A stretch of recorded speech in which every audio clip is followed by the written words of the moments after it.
यानंतर आणखी एक ब्रेकिंग न्यूज समोर येते। जयंत पाटील आणि राजेंद्र यड्रावकरांची भेट झाली आहे। तर यड्रावकरांच्या निवासस्थानी ही भेट झाल्याची माहिती सध्या मिळते। या भेटीच्या वेळी प्रतीक पाटील सुद्धा उपस्थित होते। तर कोल्हापुरात सध्या राजकीय घडामोडींना वेग आलेला आहे।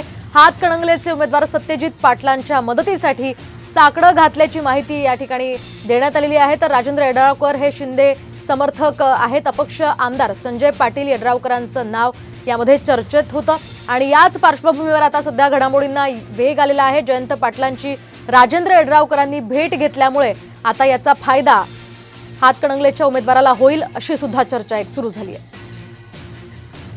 आणि या संदर्भात आपण अधिक माहिती जाणून घेऊयात आमचे प्रतिनिधी रणजित माजगावकर यांच्याकडून। रणजित, काय अधिकचे अपडेट्स या संदर्भात? जयंत पाटील काल कोल्हापूर जिल्ह्याने हातकणंगले तालुक्याच्या दौऱ्यावर होते। या दरम्यान त्यांनी यड्रावकर यांची काल हातकणंगले परिसरात निवासस्थानी भेट घेतली। या भेटीमध्ये साधारण शिवसेनेचे जे उमेदवार आहेत सत्यजित सरुडकर यांच्या प्रचारामध्ये सहभागी होण्याची आणि त्यांना मदत करण्याची विनंती जयंत पाटील यांनी केलेली आहे। आपल्याला माहिती आहे हातकणंगलेचे खासदार धैर्यशील माने यांच्याबद्दल प्रचंड नाराजी आहे आणि यड्रावकर हे अपक्ष जरी असले तरी शिंदे गटाला सपोर्ट करणारे आमदार आहेत। त्यामुळे तसंच यड्रावकरांचे बंधू देखील या लोकसभेसाठी इच्छुक होते, मात्र त्यांचं नाव मागे पडलं। या सगळ्या पार्श्वभूमीवर कालची ही भेट अत्यंत महत्त्वाची मानली जाते आणि या संदर्भात सध्या कोल्हापूर जिल्ह्यामध्ये चर्चेला उधाण आलेलं आहे। अगदी नक्कीच, धन्यवाद रणजित दिलेल्या या सविस्तर माहितीसाठी।